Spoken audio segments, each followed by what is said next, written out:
Okay, so on calculating the resistance 220 upon 3.82, we get it to be 57.60, and the unit will be, as you are finding out the resistance, the unit will be ohm. Okay, so the resistance is V upon I. The same way in the B part, we can find out for minimum heating. Okay, so for minimum heating, use the same formula to get the resistance and the current of minimum heating.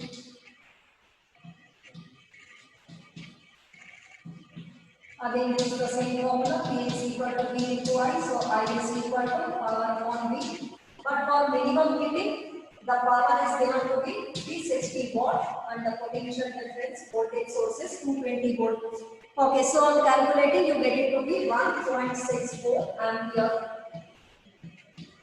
And the resistance you can find out by using this Ohm's law. R is equal to V upon I. V here is 220 volt and I here is 360 upon 220, or you can write it to be 1.64, and on simplifying you get the answer to be 134.15 ohms.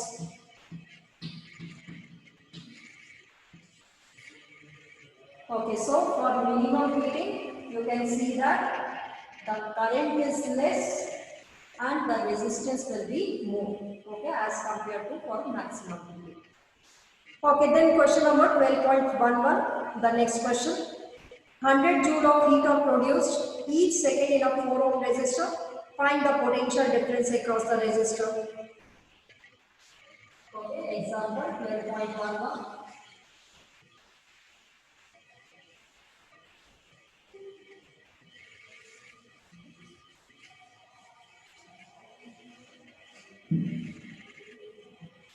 Okay, first let's write what are the quantities given over here. 100 joule of heat, judge it from its unit. Okay, 100 joule of heat. That is, the heat energy is given as 100 joule, which is produced in each second. Each second means the time is given as 1 second in a 4 ohm resistor. So the resistance is given as 4 ohm. Find the potential difference across the resistor. So here you have to find out the potential difference.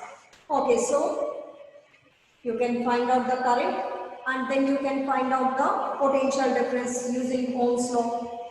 Okay, we know that H is equal to I square R into T. So you will get the current and put it in the formula V is equal to I into R to get the potential difference. Let's do it. H is equal to I square R into T. Okay, or you can directly use the formula V square upon R into T. So you will get V square, then you can underroot and find out. Or first let's find out I. So I will be equal to, I square will be equal to H upon R into T. So I will be equal to underroot H upon R into T. Heat energy is given as 100 joule. The resistance is given as 4 ohm. Okay, so I is equal to, current is equal to underroot 100 upon 4, root of 100 is 10. That is, the current is equal to 5 ampere. Okay, now in order to get the potential difference, use the formula of Ohm's law, V is equal to I into R. So using formula, V is equal to I into R. Here, I is 5 ampere and the resistance is 4. So the potential difference or the voltage source is 20 volts. Okay, then there are few unsolved questions given over here. Page 280. Okay, today you will solve these questions and tomorrow we are going to discuss it. Okay, try to solve it yourself. Okay, and then tomorrow I'll solve it on the board and then you can check your answer. Okay, now let's proceed. The next topic is practical applications of heating effect of electric current. Okay, what is heating effect of electric current? Whenever the current is passed through a conductor, some heat is produced. Okay, and in the devices, where only the electrical energy has to be converted into the heat energy. Okay, there only resistive circuit is there, and this effect we call it as the heating effect of electric current.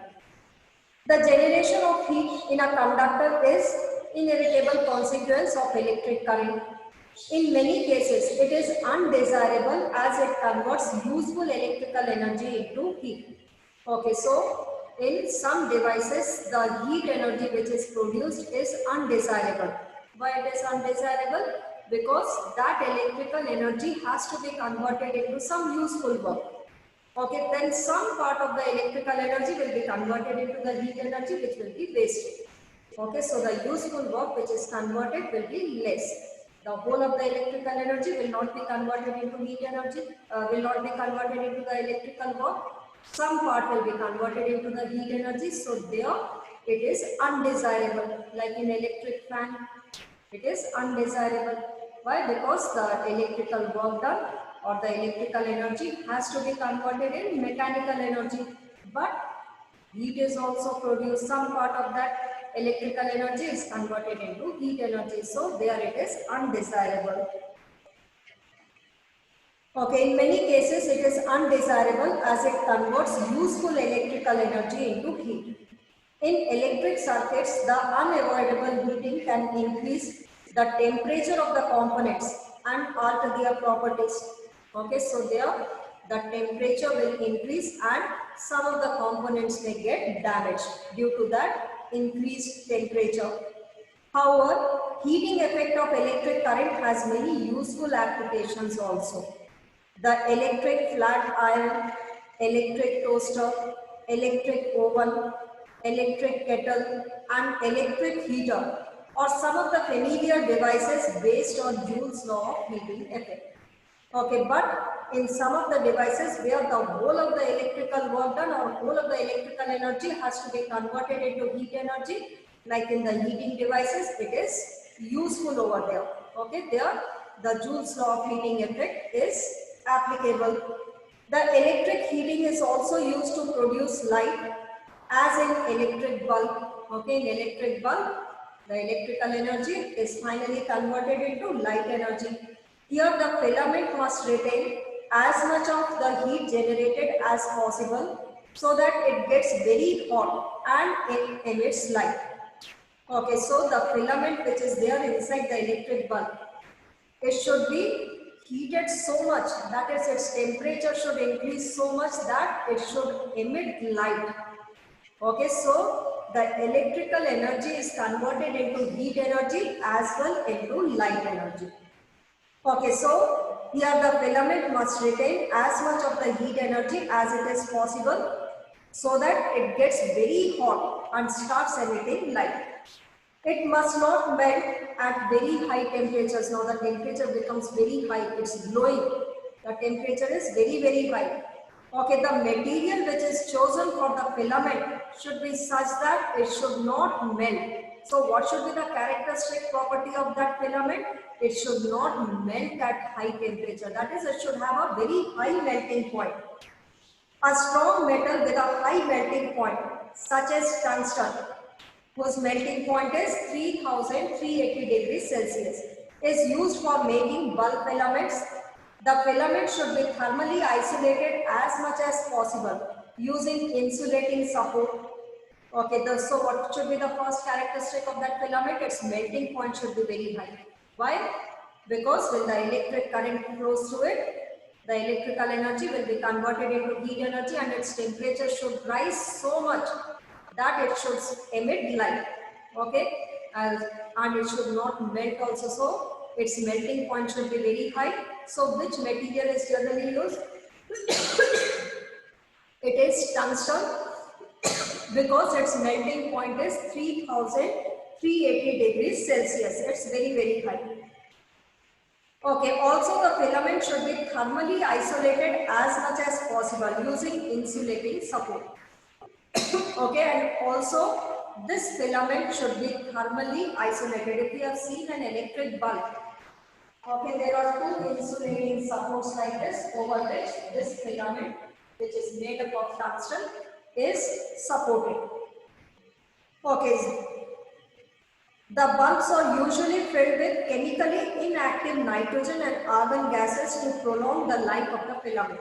Okay, so inside the bulb, this is made up of glass. Inside, it is not vacuum or not air. It is having some inactive nitrogen and argon gases. Why? Because they will prolong the life of the filament. Most of the power consumed by the filament appears in the form of heat, but a small part of it is also converted into light energy. Okay, so the whole of the electrical energy is converted, most part of the electrical energy is converted into heat energy, but a little part of the electrical energy will be converted into light energy. Okay, so it will become so hot that it will start emitting light. So the filament is made up of, the filament of electric bulb is made up of tungsten. Okay, why? Because its melting point is very high. Okay, as the electrical energy has to be converted into the heat energy, so much of heat energy that it should start emitting light. So as the tungsten is having a very high melting point, so tungsten is used for making the filaments, and it is thermally isolated from the other parts. Okay, these are the insulating supports over which this is supported, this tungsten filament is supported, and it is thermally isolated. And inside the glass bulb, there is inactive nitrogen and the argon gases which will prolong the life of the filament. Okay, and now we will continue tomorrow.